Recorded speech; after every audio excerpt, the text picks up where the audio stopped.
こんにちは。日本語クラスです。皆さんお元気ですか？私は元気ですよ。いつもポッドキャストを聞いてくださってありがとうございます。今日のお話のテーマは夢です。はい。英語で dream ですね。夢とかやりたいこと、はい、これについてです。はい。皆さんはどんな夢を持っていますか？何かこれをやりたいとか、これが上手になりたいとか、これをするために頑張っていますとか、何かありますか？目標とも言いますね。はい。今日はそのことです。はい。それについて話します。はい。皆さんそれぞれいろいろな夢、目標を持っていると思います。はい。このポッドキャストを聞いてくださっているくらいですから、皆さんは日本語の勉強をとても頑張った人たちだと思います。はい。もし言葉わからなくても私のビデオは、トランスレーション翻訳がついてますので YouTube の下のところまたは右上のところのセッティングのところで自分のわかる言葉を探してみてください。もしわからない人は。はい。でも、わからなくても話を聞いているということも一つ勉強だし、えーそういうトランスレーション翻訳を見なくてもだいたい話がわかるという人たちはとてもその勉強のために日本語の勉強のために今まで頑張ってきた。そしてどうやってやればできるようになるか、どうやれば日本語が上手になるかとすごく頑張って苦労してきた、努力してきた道を通った人だと思います。はい。えそんな皆さんでもまた別の目標があると思うんですね。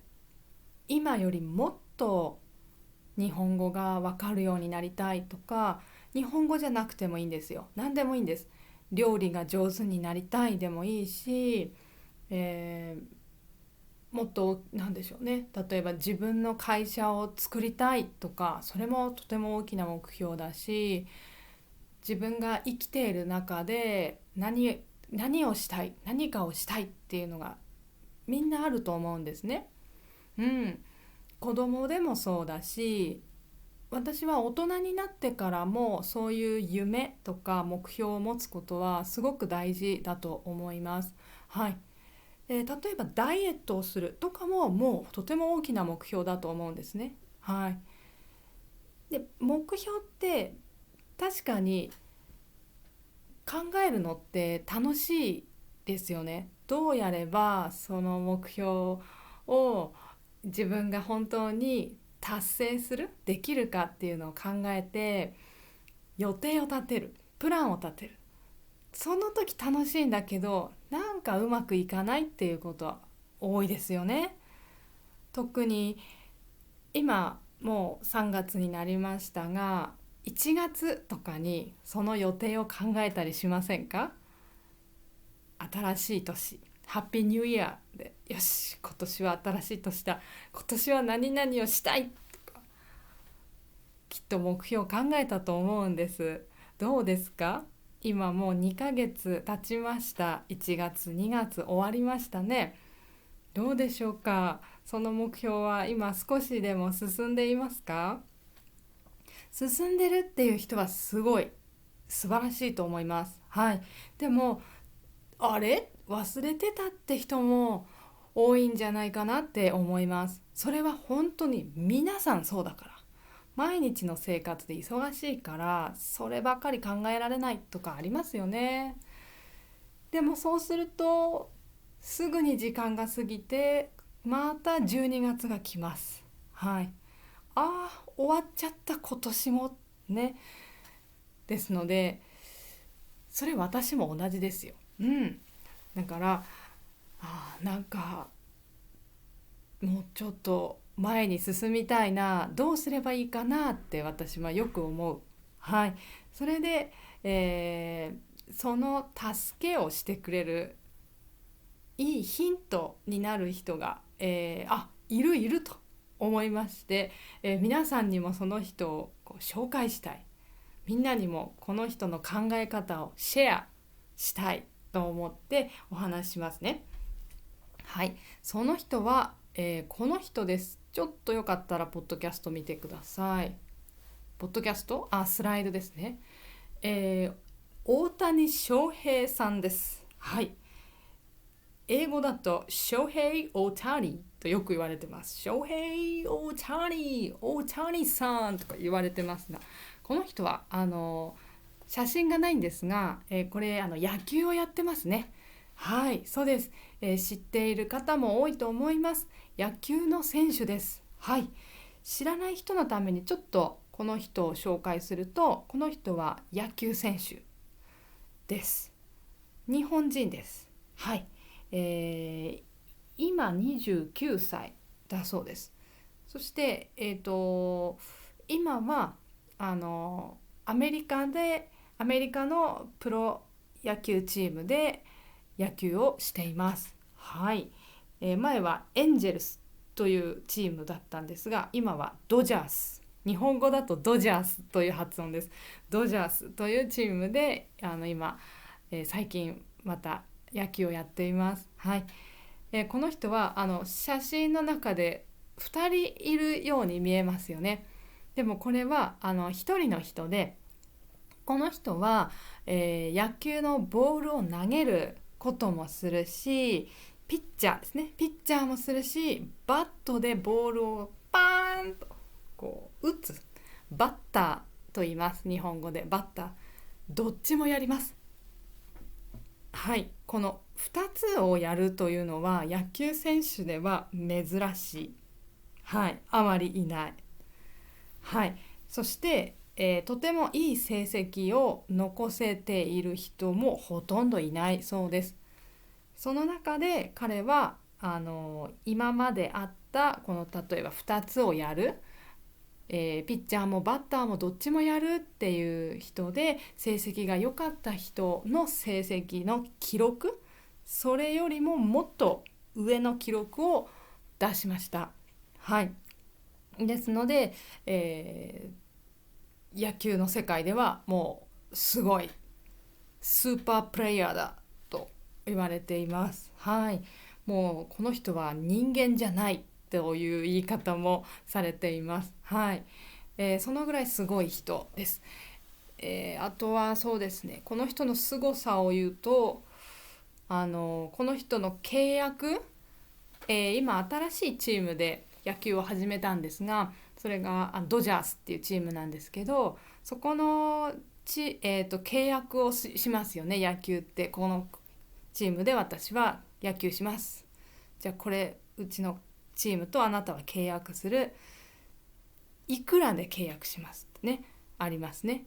そのお金が、10年間あなたと契約するという契約で、全部のその総額って言います、トータルの10年分払うお金が7億ドル、英語のドル、7億ドルと言われてるんですが、それが今までの全部のスポーツ選手、野球だけじゃなくてゴルフ、バスケットボール、サッカーとか全部の、スポーツの中の選手たちの契約する時のお金よりも、この大谷選手はもう世界一、はい、高い契約金、契約のお金で契約をしたそうです。はい。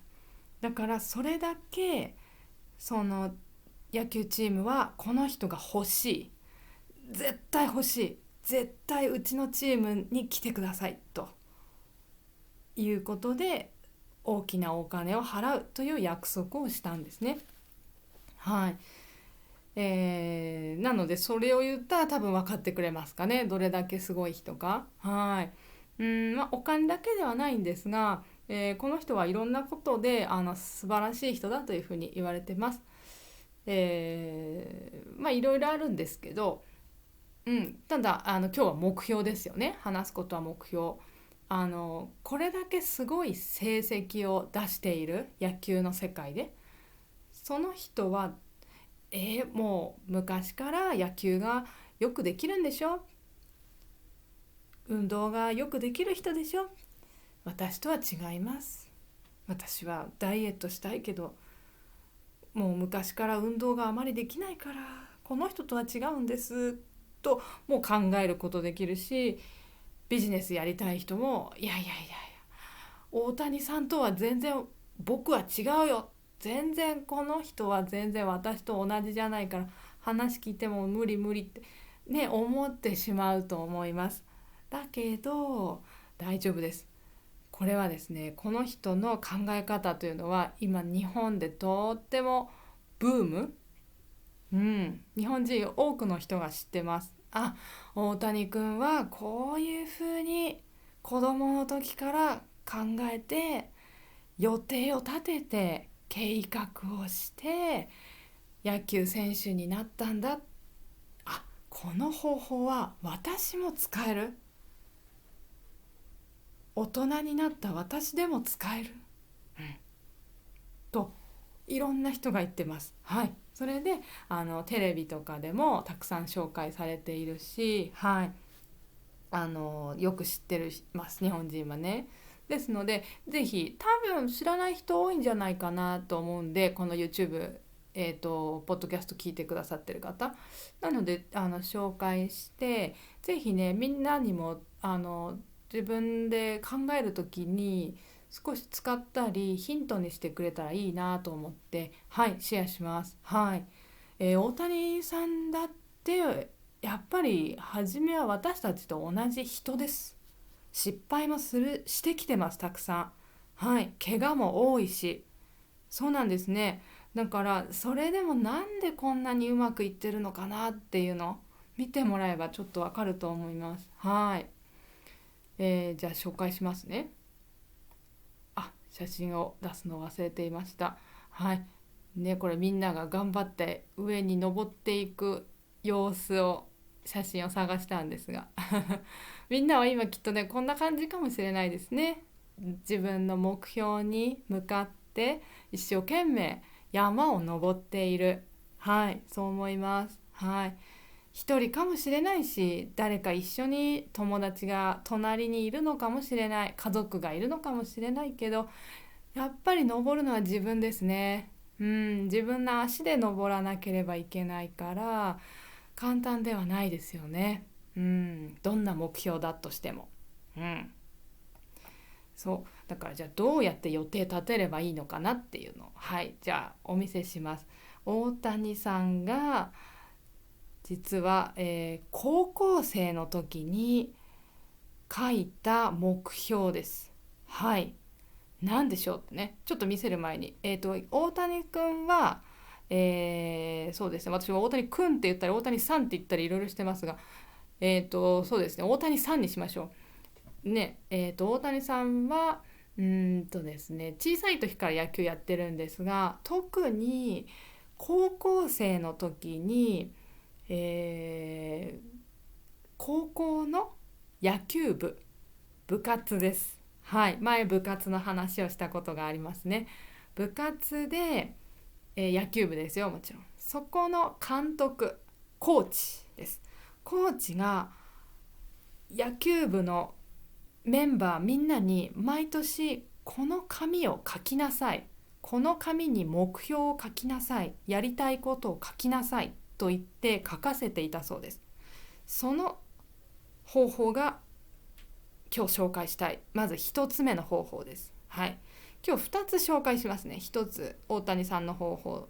大谷さんの方法2つあるので、まず1つ目がこれです。どうぞ。あらら、違うし、これじゃない。ごめんなさい。これ。はい。今ちょっとスクリーン見てください。これはですね、大谷選手が高校1年生の時に書いたものです。はい、今29歳なので、16歳ぐらいの時に書いたものですね。そう、この紙をまずその野球部の先生に渡される、コーチに渡されて、よしみんな書きなさい、自分のやりたいこと書きなさいという。でこれ見方がですね、まずいろんな書くとこありますね。その中の真ん中の部分が一番自分が欲しいもの、一番大きな夢、一番これをしたい、絶対に夢を叶えたいことを真ん中に書きます。はい、それが、当時彼が16歳ぐらいの時は、これが夢だった。ドラ1、8球団と書いてあります。これ意味はこの時まだ16歳ですよね。彼は高校を卒業したらもうそれからはその時考えてたのは日本の野球のプロ野球に入るということを考えていました。はい、そして日本の野球の場合、私はこのチームに入りたいです、自分で決めてお願いしますというんではなくて、野球チームの方があなたが欲しいと言う。そしていろんなチームがたくさんあって、そのチームの、監督とか決める人、偉い人ですね、上の人が大谷君が欲しいよと、大谷君がいい、大谷君がいいよ、他の選手じゃなくて大谷君が欲しいと。はい、多分なんですけど、私ちょっと詳しくないんですが、多分8チームあって、8チームあるその全部のチームがみんな大谷君が欲しいと言ってくれる、言ってほしい、私を欲しいとみんなが考えてほしいというのが目標ということです。はい、これすごいですよね。自分だと思って考えてみるとすごいですね。自分がまだ16歳です。中学校卒業して高校1年生になったばかりです。その時に、よし私は3年後高校卒業した後はプロ選手になるんだ、そして他にもいろんな選手がいる、でも自分が一番みんなが欲しいと思ってくれる選手になろう、それが私の目標だと考えた。これってすごいですよね。これは勇気もいりますね。自分は誰よりもいい選手になるんだっていうのを目標に置いた。すごいなって思います。はい、でもまずじゃあそれを目標に考えて、で、これ皆さんも書けますからね。まずちょっと大谷さんの例を見ましょうね。それが一番の目標。じゃあそれを実際にそうなるように何をすればいいかというのがこの周りに書いてあることです。上に書いてあるのは例えば、体作り、体を作らないといけないな、コントロール、キレ、スピード、変化球、運、人間性、メンタル。何かというと、いい選手にならないといけないってことですね。まずは目標は。それも日本で一番、その高校生の中で一番いい選手にならなければいけないっていうのが彼の目標。それになるためにはもちろん体を作らなきゃいけない。もちろん野球は上手じゃないといけない。で、ただ野球が上手になるじゃなくて、もうちょっと細かく目標を立ててるんですね。一つは体を作ろう、もっと体を大きくしないといけないな、コントロール、これは投げるとき、ボールを投げるときにもっとちゃんとまっすぐ飛ぶとか、いろんな投げ方ありますね。少し斜めに曲がって投げるとかいろいろありますよね。そういうのをうまくなろうとか、キレというのもこれもそうですね、スポーツに関係しているスキルのこと、能力のこと、スピードというのもやっぱりボールの速さとかで、変化球というのもこれもボールのこと、どうやったらいろんな種類のボールが投げられるかな、とか。だから結構その野球についてのこと書いてあるんですね。で、特にこの高校生の時は自分は投げる人になるはずだって思ってたから、バッター打つ人の目標はここにはないんですね、まだね。でその中で、だから考え方は、半分ぐらいがもう野球をどうやって上手くなるかっていうのを細かく書いてる。何をすれば上手くなるのか、何が私は足りないかというのを自分で考えて書いてるんですね。で、半分はそういうこと。でももうちょっとは、もう半分は、別のことなんですね。日本で一番いい選手になるために、日本で一番欲しいと思ってもらえるいい選手、素晴らしい選手になるためには、私は心も強くなければいけない。メンタル、心も強い必要があるし、人としてもいい人にいないといけない。そしてこれはラックです。ラック。はい、運がいいね、運が悪いねです。これ。はい。そういうことも大切だっていうふうに彼は考えて書いた。そして、ちょっとじゃあ下見ますね。これ。今ちょっとスライドを変えました。見たい人はどうぞ。これは今大谷さんが書いたことを同じように今度はパソコンで書いたものです。はい。こっちの方が見やすい人もいるかもしれない。ちょっと説明しやすいのでこれでちょっと話します。この中に運っていうのがある。ラック。これはみんなにも関係ありますね。誰でも、私にも関係がある。あなたにも関係がある。はい。運ってなんだと言ったら、運をもっと細かく考えるんですね。運というのは何ですか？それは一つはゴミを拾うことです。ゴミを拾う。野球をやってて、野球場に、野球の外にね、ゴミが落ちていたら自分で拾おう。ゴミがあったら良くない。誰かがね、怪我するかもしれない。すぐにゴミを拾おう。そして部屋の掃除もしよう。やっぱり部屋が汚いと環境が悪い。それは良くない。いろんなことを悩んでしまうかもしれないとかね。そしていろいろあります。挨拶も大切。挨拶をしよう。いろんな人に挨拶しよう。ちゃんと挨拶しましょう。人に挨拶してると、あの男の子はとても気持ちがいい。会うといつも元気に挨拶してくれる。おはようございます。ね。気持ちがいいな。そうすると何かあった時に助けてくれるかもしれない。どうしたんですか？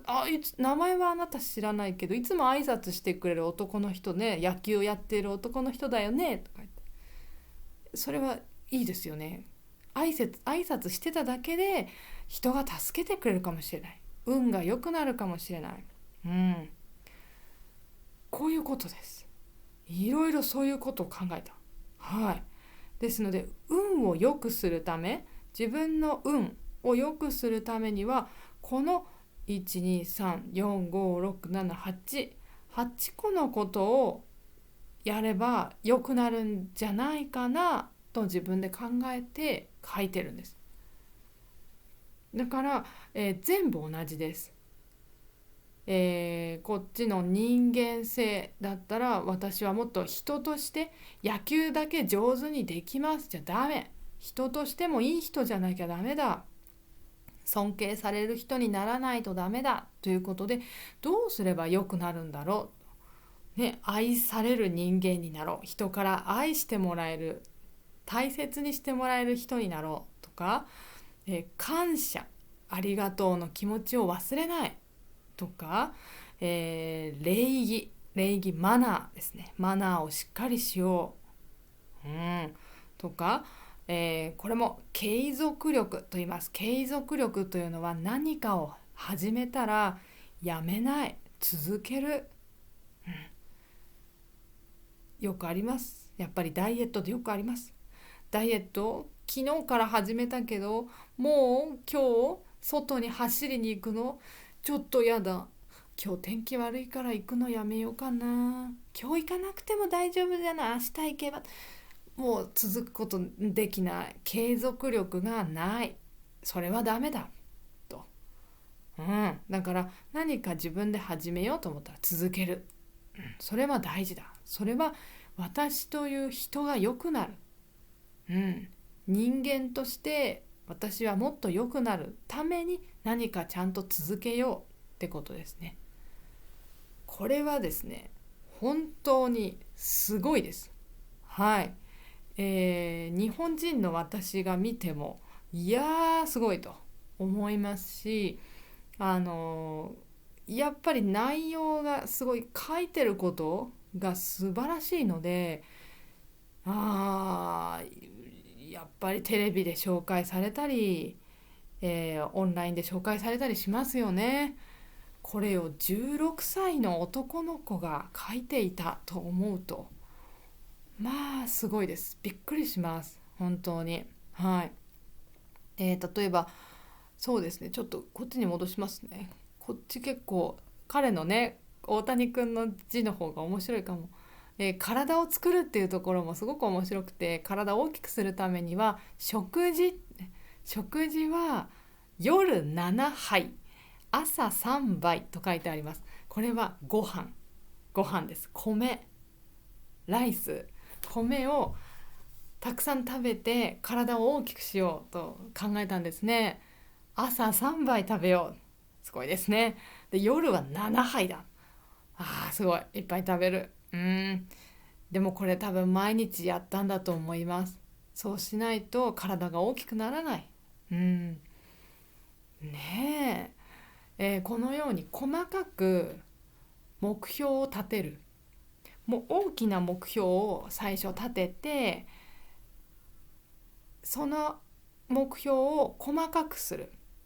そしてその、細かくするのも34567か、8に分ける。一つの目標を8個のカテゴリーに分けて、そのカテゴリー一つ一つ8個のカテゴリーをもう8個分ける。もうちょっともっと細かくするというのです。はい。なので、これは全部のコマだと81あります。81個書く。自分がやること何やればいいんだろうね。81っていうのはここ 9×9 ですね。九九81で81のコマと言います。こう小さい書くところ、そこに書いて、じゃあ何すればいいと考えるんですね。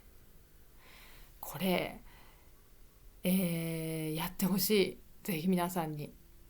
これですね、書いてよく自分が見えるところに置いておくんだそうです。いつも見れるように、自分で忘れないように。自分は今何をやってるんだっけ、なんで今私は野球をやってるんだっけって忘れないように。なんで私はダイエットしてるんだっけと忘れないように。はい、だそうです。そして書き換えていい。一回書いたらずっとそのまま1年間そのままとかじゃないです。何ヶ月に1回とか書き換えてもいいし、もうやってみたら、もうなんかちょっと違うなと思ったら、もうすぐにここは違うから書き換えようって書き換えていい。書き換えるということはすごくよく考えているということだからいいんですね。一番良くないのは書いたけど全然見ない、書いたのに忘れてるというのが一番もったいないですよね。はい、ですので、書いてノートでいいと思うんです。ノートに書いて置いておく、見えるところに置いておくっていうのが大切です。だから、やってみてほしいです。そして全部書けなくてもいいそうです。ここはちょっと入らない、何も今何をすればいいか分かんないなとかね、一つ書いたんだけど三つ書けないなとかね、いいんです、いいんです。アイディアがないんだったらそこはちょっとそのままでもいいけど、でも一番中心の目標をまずしっかり考える。なんだろう、私は何になりたいんだ、何をしたいんだ今、じゃあ何をそのために今の時間を何に使えばいいんだというのが、これ書くと見えますね。そうだからいいんです。はい、その今何すればいいかというのが見えるっていうのがすごく大きい効果がある。はい、エフェクトです。効果があります。はい、これ私もやってます。はい、結構これはね、書くのはね簡単じゃないですよ。考える、でも考えることって大事ですね。考えるとすごく自分のことを考えるので、人のことを考えなくなります。あの人は何々をやってるから、私もそれやろうかなとか、あの人がこれいいよって言ってたから、じゃあ私もそれやろうかな、やった方がいいのかなとか思わなくなります。人のことはもう考えなくなります。自分のことだけで忙しくなります。それでいいと思います。はい、私たちは自分の人生を自分で生きていますから、他の人のために生きていない。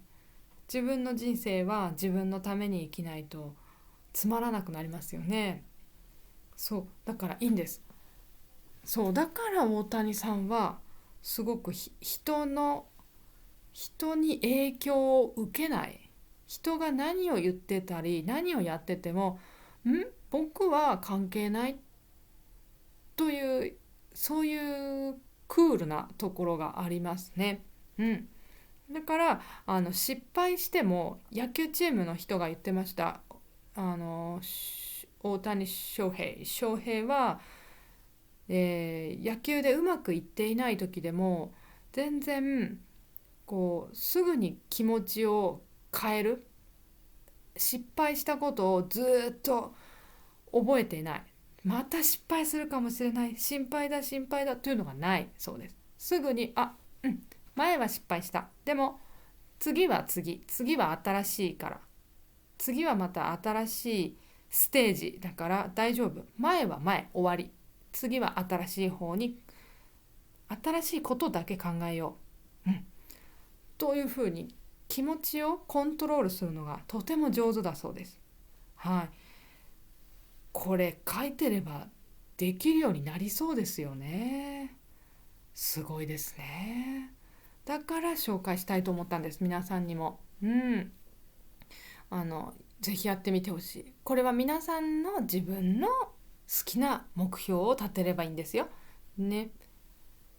そして、もう一つ大谷選手がやっていた、目標の立て方、もう一つありまして、それはノートに、まず皆さんもノート、それか大きな紙で大丈夫、そこに、じゃあ今年だったら、じゃあそうですね、2024年って書いて、その下に2025、26、27どの下に書いて、今年の目標、今年の夢、今年やりたいと思ってる一番大きい夢を書く。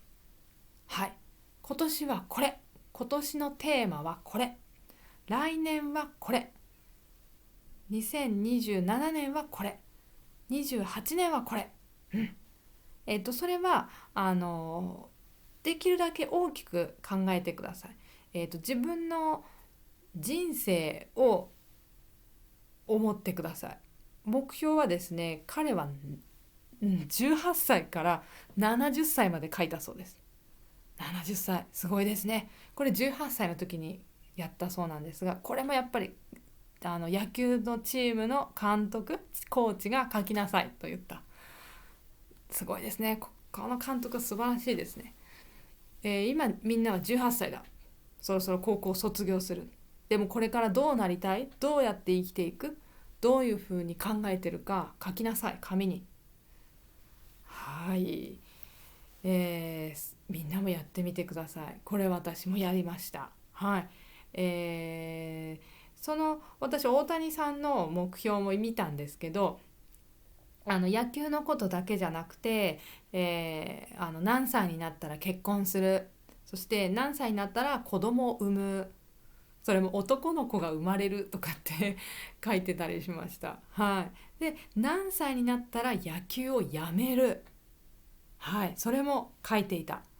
でやめた後何する、はい、ちゃんと書いてました。計画してました。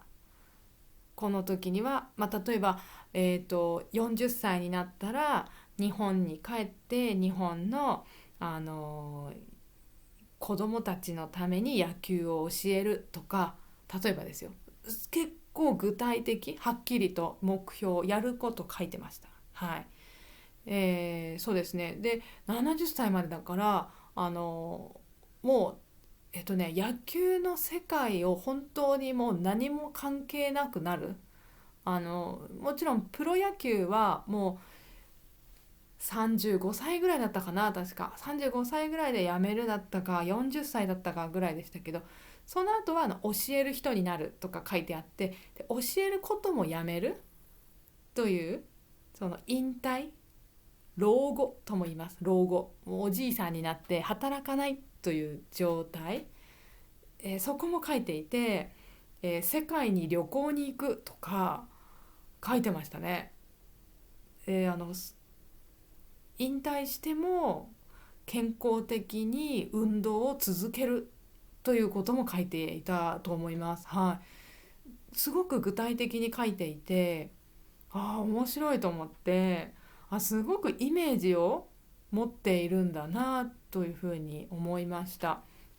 はい、でこれのいいところ、効果はあのいつ終わるかというのがもう分かるんですね。特に野球選手って、スポーツ選手って死ぬまでずっとできる仕事じゃないじゃないですか。体ができないですから、何歳までしかできない、そう考えると、じゃああと何年残ってる、自分は今何歳だからあと10年残ってるとか、あと15年残ってるとか分かりますよね。でそうすると、じゃあ例えばあと15年しかない。そして私は15年後にこの目標を叶えたい、この夢を絶対に本当にしたいと思ってる。そう考えたら、そう思ったら計算したら、今これをやらないと間に合わない、時間がない、今これできないと15年後のゴールには絶対に行けないとか分かりますよね。だからもう道が見えてくるんですね。そうもうあそこの道に行くにはこれやってこれやって ABCD やって D でやって Z に行ける。もう今年に絶対 A 終わらないと来年 B に行けないよっていうのが分かってるので、頑張れますね。できるんですね。これはすごく効果が大きいですね。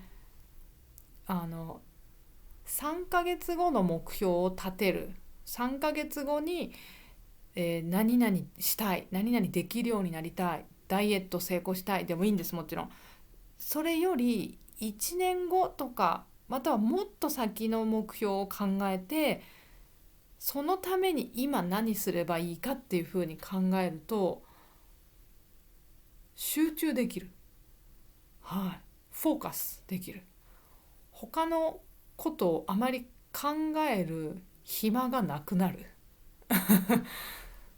そうですね、本当に私もこれ書いて、そう思ったし、はい、書くと分かるんですけど、ちょっとね、あのいやどうしよう時間がないってすごく思いました。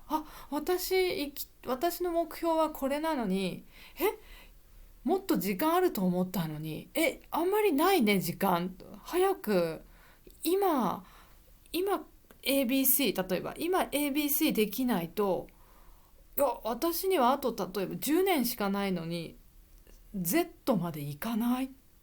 どうしようってすごく思いました。ですのでこれもおすすめ。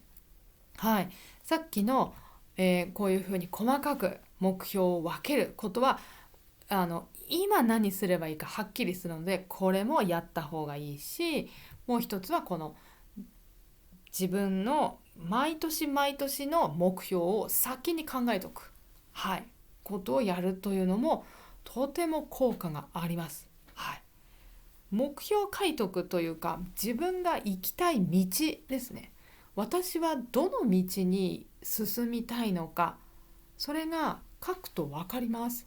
はい、そして、えー紙に書くということがすごく頭にとてもいいそうです。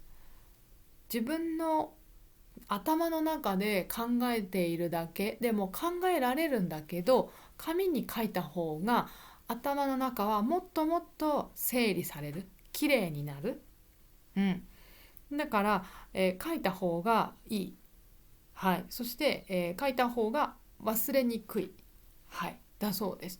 なのでぜひね皆さんやってみてほしいです。70歳まで書くの目標ですね。みんなぜひね。えっと、今もしとっても若くても書いてみてください。大谷選手は18歳の時に18歳から70歳までの計画を書いたんです。すごいでしょ。だからぜひやってみた方がいいです。そして今もし例えば今ねご自分がもう50歳です60歳です、でもそしたらじゃあ90歳まで100歳までの目標を書いてみるっていうことで効果があるはずです。はい、じゃあ今何すればいい、ね、そうです。なのでこれはなかなか面白いし効果がありますので、私はこれを書いてすごくこう考えました、自分のことを。はい、そうやっぱり私たちは今日は1回で、私というこの人間で今生きているのは今回今回だけですよね、多分ね。これで死んだら次同じ人間になるかわからないし、同じ人間だとしても私じゃないですね。私はもう終わってるから、その時にはじゃあ今この私は何をどうやって生きればいいのかなっていうのが細かく書いていくとなんか見えましたね。はっきり私も見えたわけじゃないけど、なんでしょう、あまりいろんなことを考えなくなるし無駄が減る気がします。はい、ですのでぜひおすすめです。と思いながらそんなの意味ないよとか思ってもちょっとやってみていいと思いますよ。そうそう、だからおすすめです。やってみてください。これをやっぱりやっていろんなことを考えながら野球をやった大谷選手はあの成功したんですね。さっきの目標の中にもゴミを拾うというのがあったけど、今でも彼はプロ野球チームの中でゴミを拾ってます。でゴミ拾った時にそれを見た、アメリカの人たちが翔平がゴミ拾ってる野球の試合の途中でって言ってすごく大きなニュースになってました。だけどそれは大谷選手にとっては普通のことなんですね。もう高校生からやってる。それはやらなきゃいけないって自分で思ってるから、何も大変なことじゃない。だけど世界の人はびっくりしてる。なんでゴミ拾うの、すごいすごいいい人って思ってるけど、いやいや普通です。だってあったら困るでしょ。みんなで使うところだからゴミは拾わないと気持ち悪いでしょっていう考え方。なんで褒めるんですか。普通だよって彼は思っている。だからあのー大事ですよね。なんか面白いですよね。ちゃんと自分って何なのかっていうことをしっかり自分で考えてみて、そして直して、それを繰り返して書いたことを本当にやって実行して、それを繰り返していて大谷さんは素晴らしい選手に今はなっている。そして彼はまだまだ途中だと思っています、自分のこと。はい。ですので、すごいですよね。だから彼は自分の目標はまだまだ先にあるんだと思います。でも世界の人たち、日本の人たちもだし、彼はすごいと、素晴らしい、すごく褒めますが、彼はまだ途中だと思ってるから、まだ終わってないよ、そんなに褒めなくていいよって思ってると思います。はい。その証拠に2021年にですね、その時にも素晴らしい成績を残していたので、野球で日本から国からですね、大谷さんは素晴らしいです、日本人として素晴らしい人ですという賞、プライズがあるんですけど、それをあげます、もらってくださいというふうに政府が言うんですね。ガーバメントがもらってください、あなたが今年素晴らしい人だからもらってと言ったら、大谷さんはいいえ、私はそれはもらいません、いりません、私はまだ途中です、まだ野球をやっている途中の人間です、だからそんなに褒めないでください、僕はまだもっと高い目標に向かっているところですから、そんな途中であなた素晴らしいですねという賞、プライズもらったら満足してしまうかもしれない。これでいいか、満足したくないです、だからいりませんと言って断った。はい、そういう話があります。はい。そのぐらい、そんな誰かに褒めてもらうとかそういうことも必要ないんですね。彼はいらないです。で、お金も本当はいらないです。はい。野球がしたいです。それが彼が一番やりたいことです。はい。野球も実は契約金は今までで世界で一番高いお金もらったけど、それが高すぎるので払えないんですね、実は野球チーム。だから大谷さんはいいです、払わなくていいですよ、10年契約ですよね、じゃあ10年契約終わったら払ってくれればいいです、僕は今野球ができればそれでいいですと言ってお金もらってないんです、実は。だけどもちろんもらってるけど97%のお金は後で払うことになってます。すごいですね。だからお金のために野球はやらないんです。彼はお金別にいらない、野球がしたいです。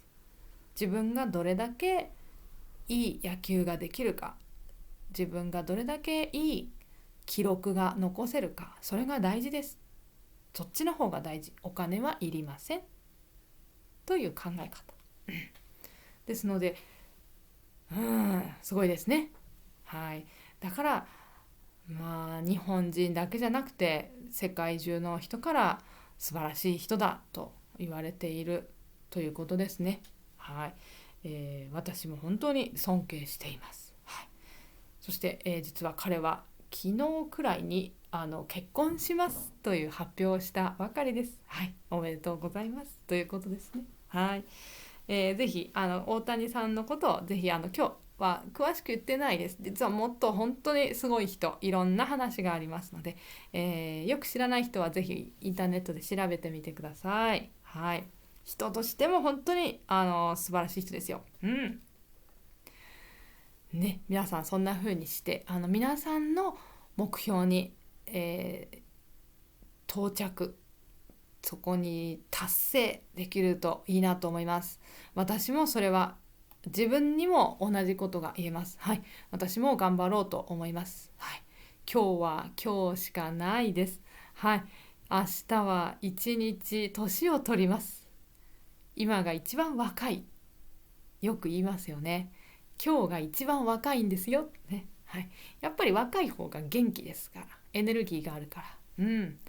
そう思います。なんかやってみましょう、皆さん。どんなことでもいいから。はい。じゃあ、今日は、真面目なお話をしました。そうですね。日本人の夢っていうのがどういうものかというのを、実は私 YouTube で紹介したことがあります。はい。この、今スライドに出しました紙に日本人が自分の夢とかこれこれしたいとかこうなりたいとか書いたのがあります。これ毎年7月に日本人が書くイベントがあるんですね。七夕と言います。七夕。そのみんなが書いた願い事、お願いを私は写真を撮って、YouTube にしました。はい、もしよかったら、これはまあちょっと半分冗談みたいですが、はい、よかったら見てみてください。はい。まあ少し笑えるかもしれません。はい。どうぞ。リンク下に書いておきます。はい。そして、そうですね。敬語についてすごく皆さん興味があるみたいですね。敬語について知りたい人、ここのビデオにもあります。そして実はもうちょっと詳しく話した敬語についてのビデオ、今準備しているところですので、ちょっと待っててください。はい。喧嘩をしてる時に敬語を使う時があります、日本人は。はい。面白いですよね。なんで喧嘩してるのに敬語を使うとね。あとは、仕事ができない上司に敬語を使うのかどうかとか、そういうことも話しますので、ちょっと待っててください。はい。またはこのビデオはこの敬語の生活というのはもう作ってありますので、私のチャンネルにあります。そしてリンク貼っておきます。はい。そして、ビジネスの電話のかけ方も私ビデオを作りました。2つあります。はい。ぜひビジネス電話をする必要がある人はぜひぜひ見てみてください。はい。勉強になるんじゃないかなと思います。はい。そしてJLPT の勉強をしている人もビデオがあります。はい。JLPT の読解ですね。読解の問題、どうやってやれば合格するかというのを説明しています。はい。これと N1 と N2 どちらもありますので、はい。この、ごめんなさい。読解のは私のオンラインレッスンの中に入っています。はい。特に中文だと合格する方法を細かく説明してます。100点取らなくていいですね。 JLPT 合格できますので、はい。ですので、じゃあどうやって合格するか、テクニックです。もうこれはテクニック、はい。それを説明してます。はい。このビデオは、私のオンラインレッスンの中にあります。リンク下に書いておきます。見てください。今のはYouTube じゃないですからね。お願いします。そして、私のレッスン、授業あります。Zoom レッスンをしています。ビジネス日本語と会話の練習とプライベートレッスンをしています。はい、どれも楽しいです。ビジネス日本語はビジネス電話のかけ方、そして電話の取り方、受け方ですね。どうやって話せばいいかというのを、はい、練習します。はい。そして試験、面接試験、テストです。会社に入る時の面接の試験を練習してます。はい、3月も、その練習をします。はい、必要な人ね、ぜひ来てください。面接試験は聞かれることが決まっているのと決まっていないのと2つあります。だから練習はしておかないと難しいです。はい、一緒にやりましょう。で、時間は今40分のレッスンと書いてありますが、これは学生さんの人数が増えれば増えるほど時間は長くなりますので、どうぞ来てください。もう一つ、会話の練習をするズームレッスン。はい、これはですますを使わない言い方を特に練習します。はい、そしてもちろんですます使った言い方も練習します。あと電話のかけ方も練習します。はい、こちらも学生さんの数が増えれば増えるほど授業の時間が長くなります。はい、もう一つはプライベートレッスン。これは皆さん皆さん一人と私でレッスンをします。はい、何でも教えますよ。N5 から N0 レベル、N1 ですね。N1 より上のレベルの人でももちろん教えます。はい、皆さんの好きなこと何でも教えます。読解、JLPT の読解、リーディング OK です。教えます。会話の練習 OK、EJU OK、作文の書き方 OK、はい、ビジネス日本語いいですよ、一緒にやりましょう。はい、ビジネス日本語もプライベートレッスンでももちろん一緒に勉強します。大丈夫です。はい、来てください。全部オンラインレッスンです。下のリンクから、見てみてください。